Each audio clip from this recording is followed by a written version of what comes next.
میرے بھائیوں، آپ جانتے ہیں کہ گزشتہ 2-3 روز سے طریقہ نماز کے اوپر گفتگو ہو رہی ہے، اور گزشتہ روز ہماری گفتگو کا اختتام قوما کے اوپر ہوا تھا، اور آج ہم قوما سے سجدہ اور سجدہ کے مسائل کے اوپر گفتگو کریں گے۔ میرے بھائی، جب وہ آدمی جو رکوع کے بعد کھڑا ہے، قوما کی حالت میں ہے، اچھی طرح کھڑے ہو جائے اور قوما کی دعائیں پڑھ لے، اس کے بعد اب وہ سجدے میں جائے گا۔ سوال یہ پیدا ہوتا ہے کہ سجدہ میں جاتے ہوئے پہلے زمین کے اوپر اپنے ہاتھ رکھے گا یا اپنا گھٹنا زمین کے اوپر پہلے لگائے گا؟ اس مسئلے میں میرے بھائیوں، نبی صلی اللہ علیہ وسلم سے 2 حدیثیں ملتی ہیں۔ دونوں حدیثیں ابو داؤد شریف کی ہیں۔ ایک وہ حدیث ہے جسے جناب ابو ہریرہ نقل کرتے ہیں رضی اللہ تعالی عنہ، اور دوسری وہ حدیث ہے جسے وائل ابن حجر رضی اللہ عنہ بیان کرتے ہیں۔ لیکن دونوں میں سے ایک روایت جو ہے وہ صحیح ہے، اس میں کسی قسم کا اشکال نہیں ہے، جبکہ دوسری جو روایت ہے اس میں شریک بن عبداللہ القاضی یہ ایک راوی ہیں، حدیث بیان کرنے والوں میں سے ایک ہیں، اور یہ مدلس ہیں، اس لیے ان کی روایت جو ہے وہ کمزور قرار پاتی ہے، اس لیے ابو ہریرہ والی روایت جو ہے وہ صحیح قرار پاتی ہے۔ اب سوال یہ ہے کہ جناب ابو ہریرہ کی روایت کون سی ہے اور وائل بن حجر والی روایت کون سی ہے؟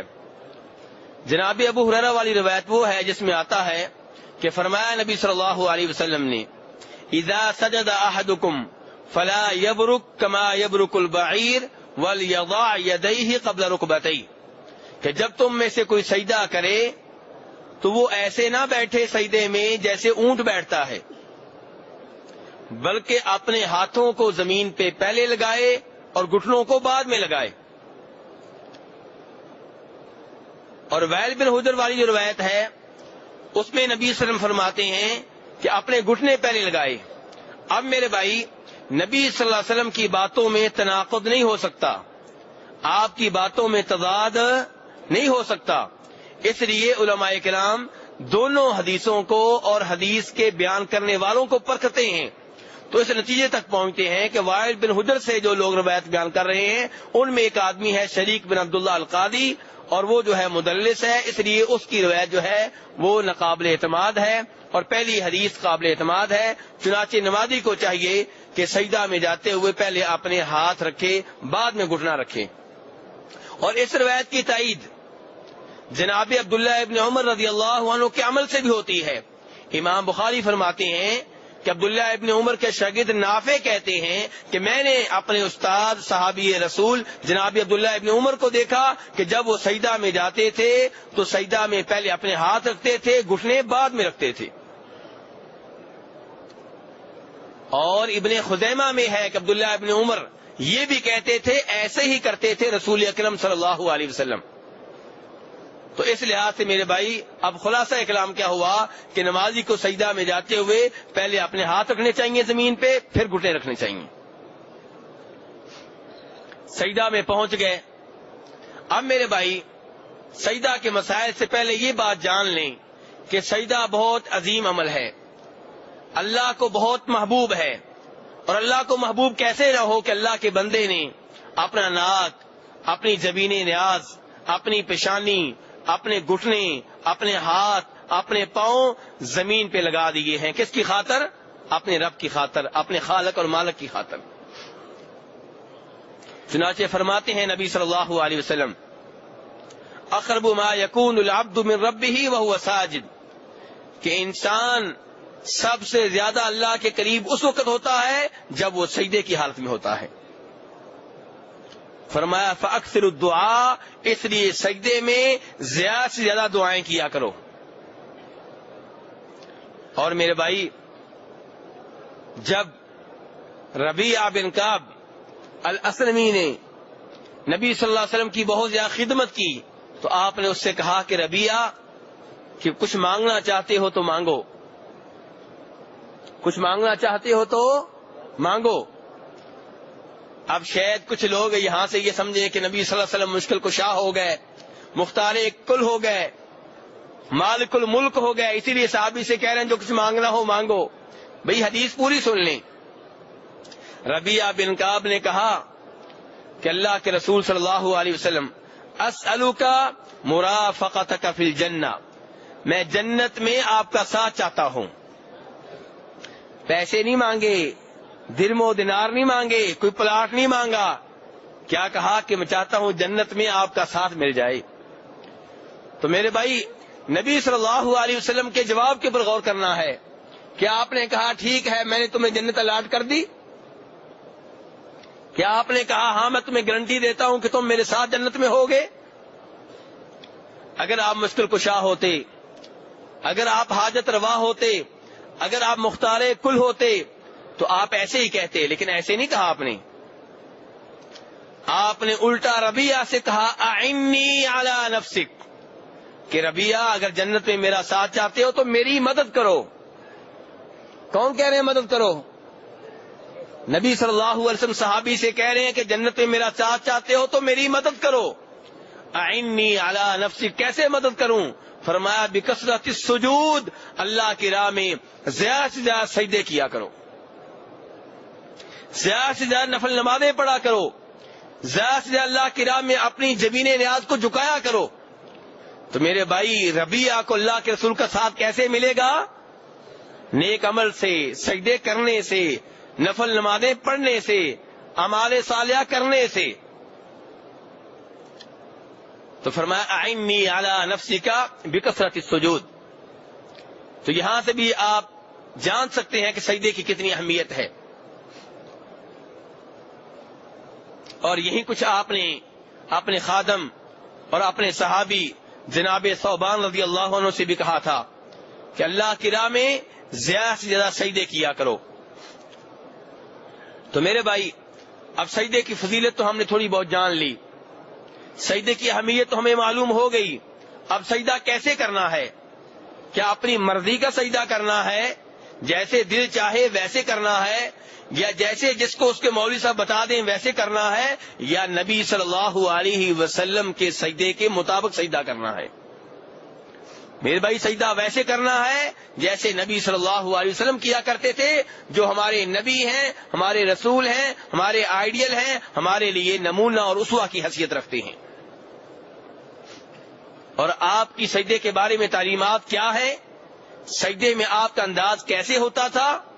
میرے بھائی نبی صلی اللہ علیہ وسلم فرماتے ہیں امرت ان اسجد علی 7 اعظم، مجھے یہ حکم ملا ہے کہ میں 7 ہڈیوں کے اوپر سجدہ کروں. آپ فرما رہے ہیں مجھے حکم ملا ہے. اللہ کے رسول کو حکم دینے والا کون ہوتا ہے؟ اللہ تبارک و تعالی. اور اللہ کے حکم کے اوپر عمل کرنا ضروری ہے یا مرضی ہے کر لیں، مرضی ہے نہ کریں؟ نہیں میرے بھائی، اللہ کے حکم کے اوپر عمل کیے بغیر چارہ کار نہیں ہے. تو فرمایا مجھے حکم ملا 7 ہڈیوں کے اوپر سجدہ کروں. اور پھر فرمایا علی الجبہہ، پہلی ہڈی کون سی ہے؟ پیشانی. پہلی ہڈی کون سی ہے؟ پیشانی. اور ساتھ ہی اشارہ کیا اپنے ناک کی طرف، یعنی کہ پیشانی اور ناک یہ ایک چیز ہو گئی. اور میرے بھائی دوسری حدیث میں جسے امام حاکم اپنی مستدرک میں لے کر آئے ہیں، آپ فرماتے ہیں، آپ صلی اللہ علیہ وسلم کہتے ہیں کہ اس آدمی کا سجدہ نہیں ہوتا جو زمین کے اوپر اپنا ناک نہ لگائے جیسے پیشانی لگائی ہوئی ہے. زمین کے اوپر سجدہ کی حالت میں ناک لگانے میں کئی بھائیوں سے سستی ہوتی ہے، ناک زمین سے اٹھا رہتا ہے، اس حالت میں سجدہ نہیں ہوتا. اس لیے میں بھائی احتیاط کریں. آپ فرما رہے ہیں مجھے حکم ملا ہے کہ 7 ہڈیوں کے اوپر سجدہ کروں. پہلے نمبر پہ پیشانی اور ناک، دوسرے نمبر پہ دونوں ہاتھ.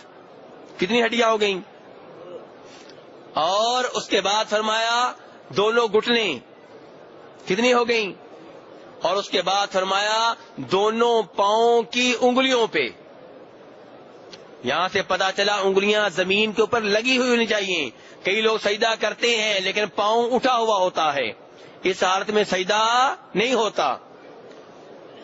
تو میرے بھائی ان 7 ہڈیوں کا سجدہ کی حالت میں زمین پہ لگنا ضروری ہے. اب میرے بھائی ہمارے ہاتھ کہاں پہ ہوں گے؟ زمین پہ تو لگ گئے، زمین پہ کہاں ہوں؟ پیٹ کے برابر ہوں، کندھے کے برابر ہوں، کانوں کے برابر ہوں، سر کے برابر ہوں، کہاں ہوں؟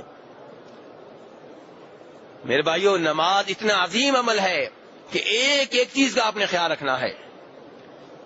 تو صحابہ کرام بیان کرتے ہیں کہ نبی صلی اللہ علیہ وسلم اپنے ہاتھ کبھی کندھوں کے برابر رکھتے اور کبھی کانوں کے برابر رکھتے، کبھی کندھوں کے برابر کبھی کانوں کے برابر. تو یہ دونوں سنتے ہیں، کبھی آپ اس کے اوپر عمل کر لیں کبھی آپ اس کے اوپر عمل کر لیں. اور یہ نہیں کہنا کہ جناب ایک طریقہ جو ہے وہ شافی لے لیں، ایک مالکی لے لیں، ایک حنبلی لے لیں، ایک حنفی. دین کو تقسیم نہیں کرنا. یہ دونوں طریقے ہیں، دونوں سب کے لیے ہیں. دونوں ہی طریقوں کے اوپر حنفیوں نے بھی عمل کرنا ہے، شافیوں نے بھی کرنا ہے، مالکیوں نے بھی کرنا ہے، حنبلیوں نے بھی کرنا ہے. جو ان چاروں کی طرف اپنے آپ کو منسوب نہیں کرتے انہوں نے بھی ان دونوں کے اوپر عمل کرنا ہے. دین کو تقسیم نہیں کرنا. ساری ہی سنتے ہمارے لیے ہیں، اللہ کے رسول کی ساری ادائیں سب کے لیے ہیں. آپ کے سب طریقے اگر حدیث سے ثابت ہو جائیں، ضعیف روایت نہ ہو تو سب کے لیے ہیں. تو اس لیے کبھی ایسے کریں کبھی ویسے کریں.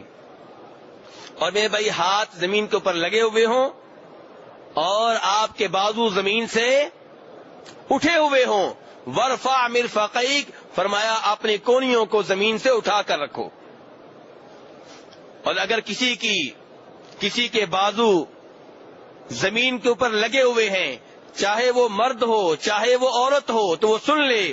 فرمایا نبی صلی اللہ علیہ وسلم نے لا يبسط احدكم ذراعيه انبساط الكلب. تم میں سے کوئی ایک سجدے کی حالت میں اپنے بازو زمین پہ ایسے نہ بچھائے جیسے کتا بچھاتا ہے.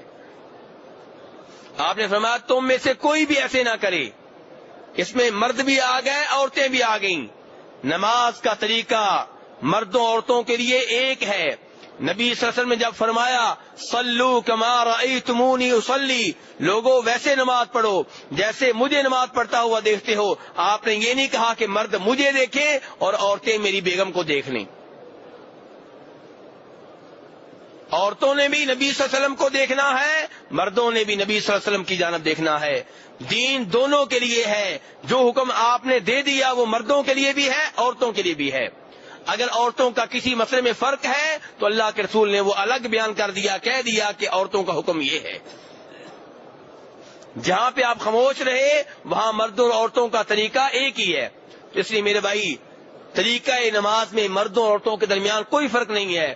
نماز سے پہلے فرق ہو سکتا ہے پردہ کرنے میں، چادر لینے میں، یا نماز عورت کی کہاں پہ افضل ہے، عورت کے اوپر جماعت کے ساتھ نماز پڑھنا ضروری نہیں ہے. ان مسائل میں فرق ہو سکتا ہے، لیکن نماز شروع ہو جانے سے لے کے سلام پھرنے تک مردوں اور عورتوں کا طریقہ کار ایک ہی ہے.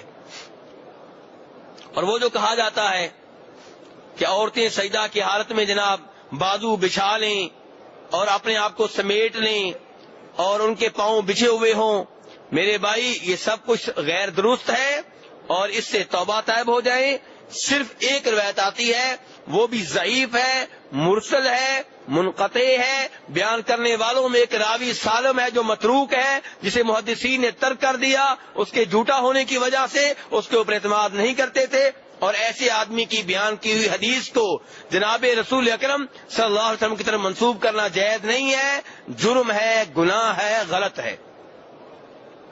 اس لیے میرے بھائی مردوں عورتوں کا طریقہ نماز ایک ہی ہے.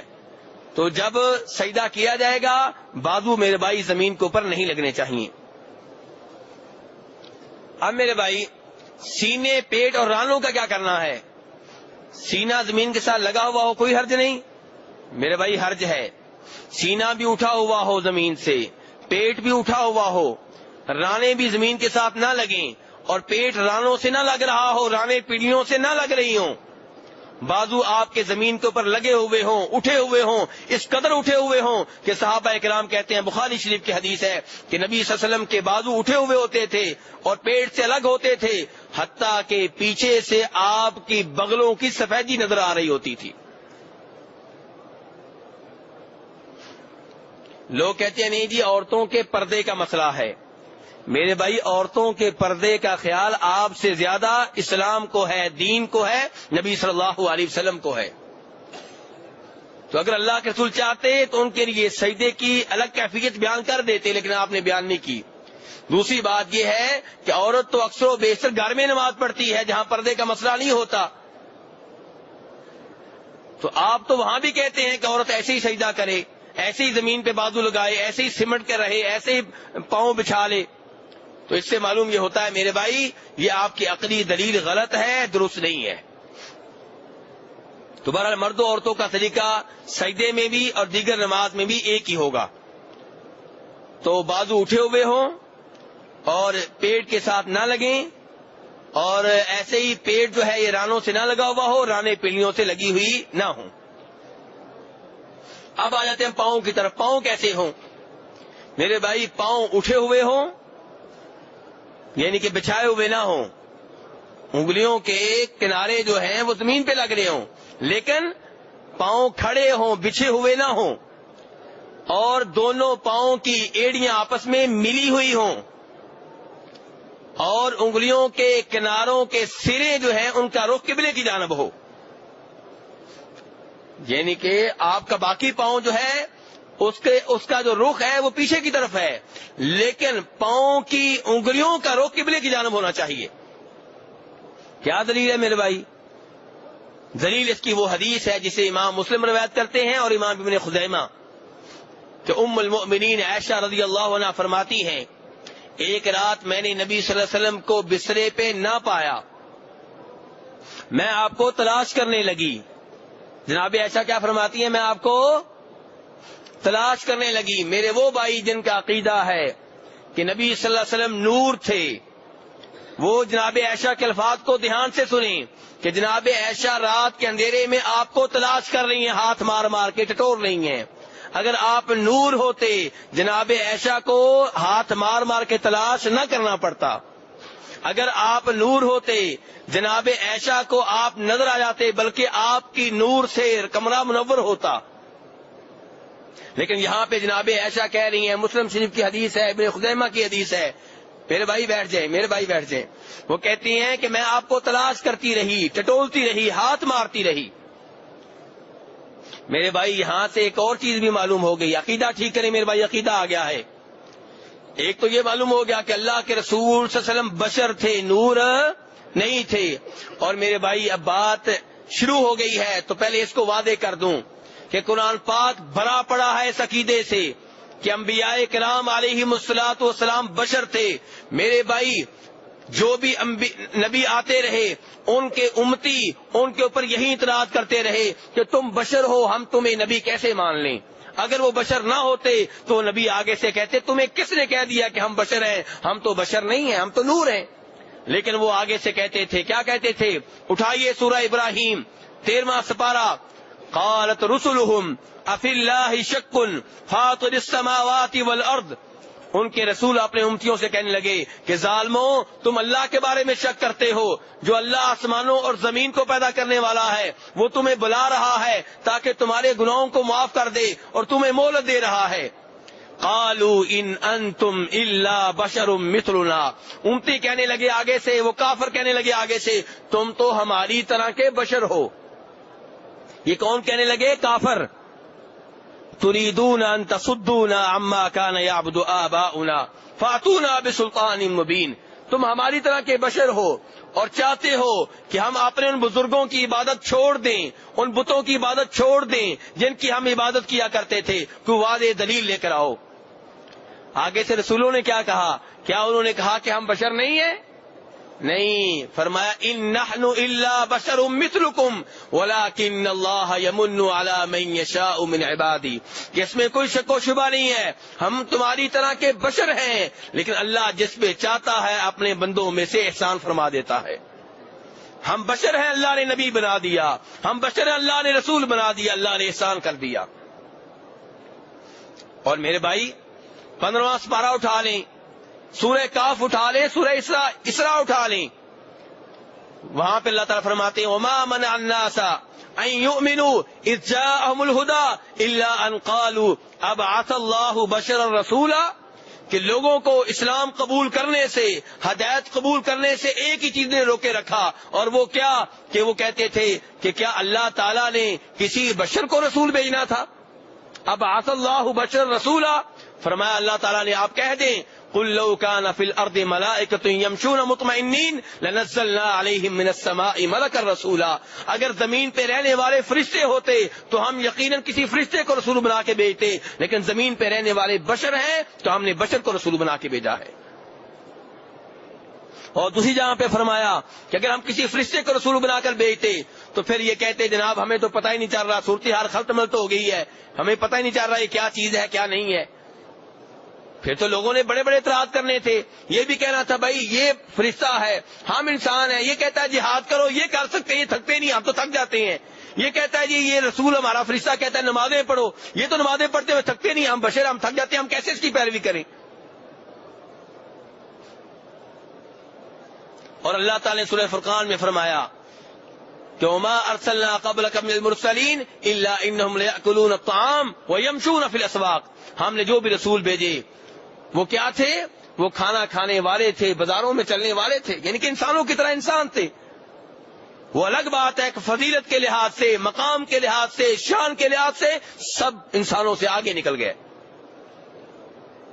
مقام و مرتبہ کے لحاظ سے، شان کے لحاظ سے، فضیلت کے لحاظ سے، بلندی کے لحاظ سے، مراتب عالیہ کے لحاظ سے انبیاء کرام علیہم الصلوۃ والسلام سب انسانوں سے اوپر ہیں.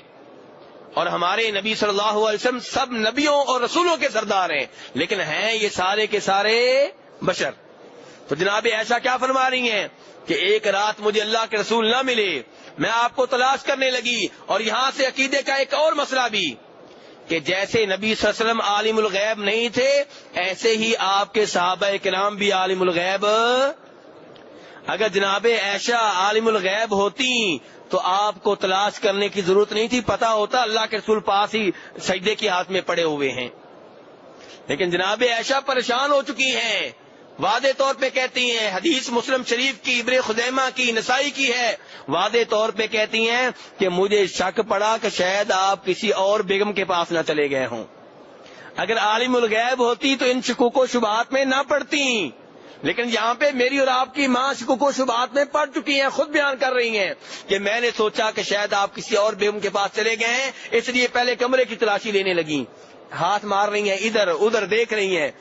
کہتی ہیں جب میرے ہاتھ آپ کے جسم پہ لگے تو وہ آپ کے پاؤں کے اوپر لگے، آپ سجدے میں تھے، پاؤں آپ کے کھڑے تھے. وہما منصوبتان. جناب عائشہ فرما رہی ہیں اللہ کے رسول کے پاؤں کھڑے تھے اور آپ کی ایڑیاں آپس میں ملی ہوئی تھیں، اور آپ کے پاؤں کی انگلیوں کے سرے ان کا رخ قبلے کی جانب تھا. اور آپ کیا کہہ رہے تھے؟ اللہ اکبر. جو دعا پڑھ رہے تھے وہ آگے بتاؤں گا، جب بتاؤں گا سجدے کی دعائیں کون کون سی ہیں تو ابھی وہ بتاؤں گا یہ دعا کون سی آپ کر رہے تھے. بہرحال کہنے کا مطلب یہ ہے میرے بھائی کہ نبی صلی اللہ علیہ وسلم کے پاؤں کھڑے تھے، پاؤں کی ایڑیاں آپس میں ملی ہوئی تھی، اور پاؤں کی انگلیوں کا رخ جو تھا وہ قبلہ کی جانب تھا. یہ ہے میرے بھائی سجدے کا انداز. اس انداز سے آپ نے سجدہ کرنا ہے. یہ ہے وہ سجدہ جو نبی صلی اللہ علیہ وسلم کے طریقے کے مطابق ہے. اب میرے بھائی آتے ہیں اس جانب کہ سجدے میں پڑھنا کیا ہے، دعائیں کون سی کرنی ہیں. یہ تو پتہ چل گیا کہ سجدہ بہت عظیم عمل ہے، آپ اللہ کے بہت قریب ہو چکے ہیں. سجدے میں کیا دعائیں کریں گے؟ ہاں جی، سب سے پہلی دعا جی سبحان ربی الاعلی، جو میرے سب بھائیوں کو آتی ہے اور بڑی عظیم دعا ہے، آنی چاہیے. یہ بہت عظیم دعا ہے، اس کی اہمیت میں کوئی شک و شبہ نہیں ہے. لیکن میرے بھائی اس سے بھی لمبی، اس سے بھی بہتر دعائیں موجود ہیں، وہ بھی یاد کریں. کبھی یہ پڑھ لی، کبھی وہ پڑھ لی. آپ سے کئی ایک سجدے میں دعائیں ثابت ہیں، آپ کبھی یہ پڑھ لیا کریں، کبھی وہ پڑھ لیا کریں. اور یہ سب دعائیں سب کے لیے ہیں. کسی دعا کے اوپر نہیں لکھا ہوا کہ یہ حنفیوں کے لیے ہے، یہ مالکیوں کے لیے ہے، یہ شافیوں کے لیے ہے، یہ حنبلیوں کے لیے ہے، بلکہ ساری دعائیں حنفیوں کے لیے بھی ہیں، مالکیوں کے لیے بھی ہیں، شافیوں کے لیے بھی ہیں، حنبلیوں کے لیے بھی ہیں. کیونکہ ہم سب ہی اللہ کے رسول کے امتی ہیں. ہمارے آئیڈیل، ہمارے لیے نمونہ، ہمارے نبی، ہمارے رسول ایک ہیں، اور وہ کون ہیں؟ جناب محمد صلی اللہ علیہ وسلم. تو پہلی دعا کیا ہے میرے بھائی؟ سبحان ربی الاعلی. پاک ہے میرا رب، میرا رب پاک ہے. کس چیز سے؟ ہر قسم کے عیب سے، ہر قسم کے نقص سے. عیب کیا ہو سکتے ہیں؟ یہ عیب ہے یہ کہنا کہ اللہ کی کوئی بیگم ہے، جیسے عیسائی کہتے ہیں. یہ عیب ہے یہ کہنا کہ اللہ کا کوئی بیٹا ہے، جیسے عیسائی کہتے ہیں کہ عیسیٰ علیہ السلام اللہ کے بیٹے ہیں. اور یہ عیب ہے یہ کہنا کہ اللہ تبارک و تعالیٰ کائنات کا نظام چلانے میں کسی کی محتاج ہیں. اور یہ عیب ہے یہ کہنا کہ اللہ واسطے کے بغیر سنتے نہیں ہیں, وسیلے کے بغیر سنتے نہیں ہیں. یہ عیب ہے یہ کہنا کہ اللہ تبارک و تعالیٰ کا کوئی شریک ہے جو اللہ کے برابر کا ہے, جو کائنات کا نظام چلانے میں اللہ کا پارٹنر ہے. یہ عیب ہے اللہ کے لیے. تو اللہ کے لیے کوئی عیب بیان نہیں کرنا. سبحان ربی الاعلیٰ, میرا رب, میرا خالق, میرا رازق, کائنات کا نظام چلانے والا ہر قسم کے عیب سے پاک ہے. الاعلیٰ, الاعلیٰ وہ کیا ہے؟ بلند و بالا ہے, بلند و بالا ہے. میرا رب کہاں ہے؟ اوپر ہے. میرا رب مقام و مرتبہ کے لحاظ سے بھی بلند اور ذات کے لحاظ سے بھی بلند. اللہ کہاں پہ ہے میرے بھائی؟ کہاں پہ ہے میرا رب؟ عرش کے اوپر ہے. میرا رب کہاں پہ ہے؟ میرا رب عرش پہ ہے. میں یہ نہیں کہہ رہا نعوذ باللہ عرش پہ بیٹھا ہوا ہے, میں کہہ رہا ہوں عرش پہ ہے. عقیدہ کیا ہے؟ سبحان ربی الاعلیٰ. ان دعاؤں میں عقیدہ موجود ہے میرے بھائی, ان دعاؤں میں عقیدہ موجود ہے. ایک دعا یہ ہو گئی. یہ دعا کتنی مرتبہ پڑھنی ہے میرے بھائی؟ بزار اور طبرانی کی روایت کے مطابق کم از کم 3 بار, اور ورنہ 5 دفعہ 7 مرتبہ ایسے کر کے. ایک دعا یہ ہے سجدے کی. دوسری دعا سن لیں, سبوح قدوس رب الملائکۃ والروح, وہی رکوع والی دعا کہ وہ بہت پاک ہے, بہت مقدس ہے, وہ جو فرشتوں کا رب ہے, وہ جو جبریل علیہ السلام کا رب ہے. اور یا پھر وہ دعا جس کے بارے میں جناب عائشہ کہتی ہیں, یہ سب دعائیں بخاری مسلم کی ہیں میرے بھائی, شک و شبہ سے بالا تر بخاری مسلم کی. جناب عائشہ فرماتی ہیں کہ نبی صلی اللہ علیہ وسلم اکثر و بیشتر رکوع اور سجدہ میں یہ دعا کیا کرتے تھے. اکثر و بیشتر, آپ اکثر و بیشتر کون سی دعا کرتے ہیں؟ تو میرے بھائی اب تو اپنا انداز تبدیل کریں. جناب عائشہ کہہ رہی ہیں کہ نبی صلی اللہ علیہ وسلم اکثر و بیشتر سجدہ اور رکوع میں یہ دعا کیا کرتے تھے, سبحانک اللہم ربنا وبحمدک اللہم اغفر لی. اس کی وضاحت پہلے کر چکا ہوں کہ تو پاک ہے اللہ, اے ہمارے رب, اپنی حمد و ثنا کے ساتھ اے اللہ مجھے بخش دے, معاف کر دے. اس کی میں مزید وضاحت نہیں کروں گا. ایک اور دعا جو آپ سجدے میں کیا کرتے تھے, اللہم انی اعوذ برضاک من سخطک وبمعافاتک من عقوبتک واعوذ بک من لا احصی ثناء علیک انت کما اثنیت علی نفسک. یہ وہ دعا ہے جو نبی صلی اللہ علیہ وسلم اس وقت سجدے میں کر رہے تھے جب جناب عائشہ نے آپ کو تلاش کیا تھا. رات کے اندھیرے میں ہیں, اور جناب عائشہ کہا کرتی تھیں کہ بعد میں نے دل میں کہا کہ میں کس وادی میں ہوں, اللہ کے رسول کہاں ہیں, کہ میں سوچ رہی ہوں کہ آپ اپنی بیگم کے پاس گئے ہیں اور آپ اپنے رب کے پاس ہیں, سجدے کے حالت میں پڑے ہوئے ہیں, رب سے مناجات کر رہے ہیں, سرگوشیاں کر رہے ہیں. اور کیا کہہ رہے ہیں؟ اللہم انی اعوذ برضاک من سخطک, یا اللہ تیری ناراضگی کے ڈر سے میں اپنے آپ کو تیری رضا کی پناہ میں دیتا ہوں. میرے بھائی ایسی ہی دعا اللہ کے رسول نے اپنے صحابی کو بھی سکھائی تھی. وہ بھی حدیث ذہن میں رکھیں, یہ بھی حدیث میں ذہن میں رکھیں. اور کون لوگ یہ ذہن میں رکھیں؟ وہ لوگ ان دعاؤں کو, ان احادیث کو ذہن میں رکھیں جو کہتے ہیں کہ اگر اللہ ناراض ہو جائے تو چھڑائے محمد, اور محمد ناراض ہو جائے تو کوئی چھڑا نہیں سکتا. نعوذ باللہ, استغفر اللہ. کتنا شرکیہ اور کفری عقیدہ ہے. اللہ کے رسول تو اپنے صحابی کو بھی سکھا رہے ہیں, خود بھی کہہ رہے ہیں کہ یا اللہ تیری ناراضگی سے ڈرتے ہوئے تجھے تیری پناہ میں دیتا ہوں, اپنے آپ کو تیرے حوالے کرتا ہوں, تو مجھے بچا لے ایسے کاموں سے کہ جس کی وجہ سے تو ناراض ہو سکتا ہے. اللہم انی اعوذ برضاک من سخطک وبمعافاتک من عقوبتک, یا اللہ تیری سزا, تیرے عذاب سے بچنے کے لیے اپنے آپ کو تیری عافیت میں, تیری معافی میں دیتا ہوں. واعوذ بک منک, یا اللہ تجھ سے ڈرتے ہوئے, تجھ سے بھاگتے ہوئے اپنے آپ کو تیری پناہ میں دیتا ہوں. لا احصی ثناء علیک, یا اللہ تیری ثنا کا میں حق ادا نہیں کر سکتا, تیری حمد و ثنا کا میں حق ادا. کون کہہ رہے ہیں؟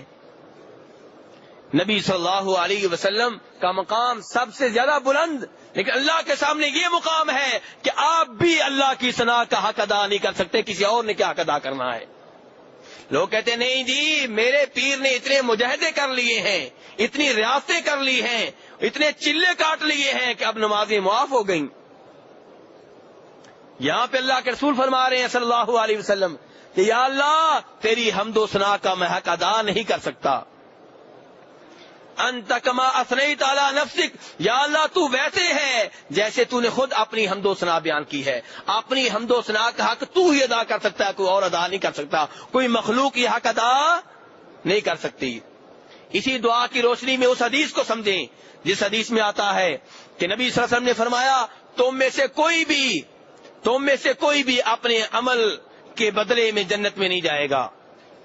اللہ کے رسول کیا فرما رہے ہیں؟ تم میں سے کوئی بھی اپنے عمل کے عوض میں، اپنے عمل کی قیمت کے طور پہ جنت میں نہیں جائے گا. صحابہ کرام حیران رہ گئے، کہنے لگے نبی صلی اللہ علیہ وسلم ولا انت، آپ بھی اپنے عمل کے ساتھ جنت میں نہیں جائیں گے؟ فرمایا ولا انا، میں بھی عمل کے ساتھ نہیں جاؤں گا، الا ان یتغمدنی اللہ برحمت منہ، فرمایا میں بھی جنت میں تب داخل ہوں گا جب میرا رب مجھے اپنی رحمت سے ڈھانپ لے گا. نبی صلی اللہ علیہ وسلم بھی جنت میں جائیں گے تو اعمال کی قیمت کی وجہ سے نہیں. اعمال جو ہے کسی کے جنت کا بدلہ نہیں ہو سکتے. جنت اتنی بڑی نعمت ہے، جنت اتنی بڑی اللہ کی نعمت ہے کہ کسی کا بھی عمل جنت کا عوض نہیں بن سکے، کسی کا بھی عمل جنت کا عوض نہیں بن سکا، کسی کے اعمال جنت کے عوض نہیں بن سکے، حتیٰ کہ اللہ کے رسول کے اعمال بھی جنت کا عوض نہیں بن سکے. میرے بھائی ہمارے اعمال جنت کا عوض کیسے بنے؟ اسی ایک آنکھ کو لے لیں، پوری زندگی آنکھ کی نعمت کا شکریہ ادا کرتے رہیں تو اس کا شکریہ ادا نہیں ہو سکتا. اللہ نے جو پہلے سے نعمتیں دی ہیں ان کا شکریہ ادا نہیں کر سکتے، جنت کا کیا کریں گے؟ یہ آنکھیں، یہ کان، یہ ہاتھ، یہ پاؤں، یہ سر، یہ ناک، یہ پیٹ، یہ بازو، یہ شرمگاہ، یہ ہمارا آسانی سے پیشاب نکلنا، قبض نہ ہونا، تکلیفوں میں مبتلا ہوئے بغیر، سب اللہ کی نعمتیں ہیں. یہ بیگم اللہ کی نعمت ہے، یہ اولاد اللہ کی نعمتیں ہیں، یہ مال و دولت اللہ کی نعمت ہے. آج اس مسجد نبوی میں اللہ کے رسول کی مسجد میں میں اور آپ بیٹھے ہوئے ہیں، یہ اللہ کا بہت بڑا احسان ہے. آپ کو یہاں پہ کون لے کر آیا میرے بھائی؟ اللہ نہیں، کہے صرف اللہ. کون لے کر آیا آپ کو یہاں پہ؟ صرف اللہ، اور کوئی لے کر نہیں آیا. ان نعتوں سے توبہ طیب ہو جائیں جن میں کہا جاتا ہے کہ سرکار بلاتے ہیں. سرکار نہیں بلاتے، سرکار کا مالک اللہ بلاتا ہے. یہاں پہ بلانے والا کون ہے؟ اللہ تبارک و تعالی. نبی صلی اللہ علیہ وسلم کا تو یہ حال ہے کہ آپ بتا رہے ہیں کہ یا اللہ تیری ثنا کا میں حق ادا نہیں کر سکتا. میرے بھائی ایسی ہی دعا آپ نے اپنے ایک صحابی کو سکھائی تھی کہ سونے سے پہلے پڑھا کرو. اس کا صرف ایک لفظ بیان کروں گا. آپ نے کہا تھا یہ کہا کرو لا ملجا ولا منجا منک الا الیک. یا اللہ تو ناراض ہو جائے تو میرے پاس کوئی پناہ گاہ نہیں ہے سوائے تیرے. تو اسے ڈر کر، تو اسے بھاگ کر تیری طرف آؤں گا، کوئی اور نہیں بچا سکتا. کیا آپ نے صحابی سے کہا ہے کہ اللہ ناراض ہو جائے تو میں بچا لوں گا؟ ابراہیم علیہ السلام بچا لیں گے، شیخ عبد القادر جیلانی بچا لیں گے، کوئی پیر بچا لے گا، کوئی نبی بچا لے گا؟ نہیں. فرمایا لا ملجا ولا منجا منک الا الیک. یا اللہ تو ناراض ہو جائے، تو ناراض ہو جائے میرے لیے کوئی پناہ گاہ نہیں ہے، کوئی نجات کی جگہ نہیں ہے. ہاں تو خود ہی مجھے نجات دے سکتا ہے. آدم علیہ السلام سے رب ناراض ہوا، میرا رب ناراض ہوا تو پناہ کہاں ملی؟ اللہ ہی کے پاس ملی. کہیں اور پناہ گاہ نہیں ملی، کوئی اور نہیں بچا سکا. بچایا تو میرے رب نے بچایا، معاف کیا تو میرے رب نے معاف کیا. تو بہرحال میرے بھائی یہ ایسی ایسی شاندار دعائیں ہیں جو آپ نے سجدے میں کرنی ہیں. اور اس کے بعد آپ سجدے سے اٹھیں گے، دو سجدوں کے مابین آپ بیٹھیں گے، اور کتنے سیکنڈ میں آپ نے دو سجدوں کے مابین بیٹھ کے دوبارہ سجدے میں جانا ہے میرے بھائی؟ جی ہاں 1 سیکنڈ کے 2 جی. ہاں جی اللہ خوش رکھے. وہ حدیث پر یاد کریں، وہ حدیث پر یاد کریں. بخاری مسلم کی روایت، برا ابن عازب کہتے ہیں کہ نبی صلی اللہ علیہ وسلم کا رکوع، آپ کا سجدہ، آپ کا 2 سجدوں کے درمیان بیٹھنا اور آپ کا رکوع کے بعد اچھی طرح کھڑے ہونا، یہ چاروں جو کام تھے برابر برابر ہوا کرتے تھے. اور دوسری حدیث جناب انس بن مالک کی، وہ بھی بخاری مسلم کی. یہ سب صحابہ کرام بیان کر رہے ہیں اور روایات حدیث بخاری مسلم کی ہیں میرے بھائی. پھر بھی آپ عمل نہ کریں تو آپ کی مرضی. جناب انس بن مالک کہتے ہیں کہ نبی صلی اللہ علیہ وسلم رکوع کے بعد کھڑے ہوتے، کھڑے رہتے 2 سجدوں کے درمیان بیٹھے رہتے حتیٰ کہ ہم یہ سمجھتے کہ شاید آپ بھول گئے ہیں. میرے بھائی، ان احادیث کی روشنی میں اپنی نماز کو پرکھیے اور پھر دیکھیے کہ میرا رب آپ کی نماز قبول کرے گا کہ نہیں کرے گا۔ تو میرے بھائی، 2 سجدوں کے مابین کیا پڑھنا ہے؟ اب بیٹھ تو آپ گئے، پڑھنا کیا ہے؟ ایک دعا یہ آتی ہے، رب اغفر لی، رب اغفر لی، اے میرے مالک، اے میرے رازق، اے میرے پیدا کرنے والے، اے کائنات کا نظام چلانے والے، اغفر لی، مجھے معاف کر دے، اغفر لی، مجھے معاف کر دے۔ 2 مرتبہ اللہ کے رسول یہ کہا کرتے تھے صلی اللہ علیہ وسلم۔ اور ایک دوسری حدیث میں ایک اور دعا بھی آتی ہے، اگرچہ وہ قدر ضعیف روایت ہے تو آپ اسی پہلی کے اوپر عمل کر سکتے ہیں، ورنہ وہ آتی ہے، اللہم اغفر لی وارحمنی واہدنی وعافنی وارزقنی، اے اللہ مجھے معاف کر دے، اے اللہ مجھے ہدایت دے دے، اے اللہ مجھے عافیت دے، اے اللہ مجھے رزق دے۔ کتنی عظیم الشان دعائیں ہیں۔ تو پھر میرے بھائی، آپ اچھی طرح بیٹھنے کے بعد، 2 سجدوں کے درمیان اچھی طرح بیٹھنے کے بعد پھر آپ دوسرے سجدے میں چلے جائیں گے۔ لیکن سوال یہ ہے کہ 2 سجدوں کے مابین جو آپ بیٹھے ہیں کیسے بیٹھے ہیں؟ آپ ایسے بیٹھے ہیں کہ آپ نے اپنے دائیں پاؤں کو کھڑا کیا ہوا ہے، دائیں پاؤں کو کھڑا کیا ہوا ہے اور پاؤں کی انگلیوں کا رخ قبلے کی جانب ہے، اور بائیں پاؤں کو بچھا کر پاؤں کے اوپر آپ بیٹھ چکے ہیں۔ اس انداز سے آپ نے بیٹھنا ہے، اور اس کے بعد آپ سجدے میں چلے گئے ہیں۔ سجدہ پھر ویسے ہی کرنا ہے جیسے پہلے سجدہ کیا تھا، اور اس کے بعد باقی نماز کیسے ہے، افسوس کے ساتھ کہہ رہا ہوں کہ یہ آج مکمل نہیں ہو سکے گی، انشاءاللہ امید ہے کہ کل نماز مکمل ہو جائے گی۔ اللہ تبارک و تعالی ہمیں اپنی نمازیں نبی صلی اللہ علیہ وسلم کے طریقے کے مطابق بنانے کی توفیق عنایت فرمائیں۔ وآخر دعوانا الحمدللہ رب العالمین۔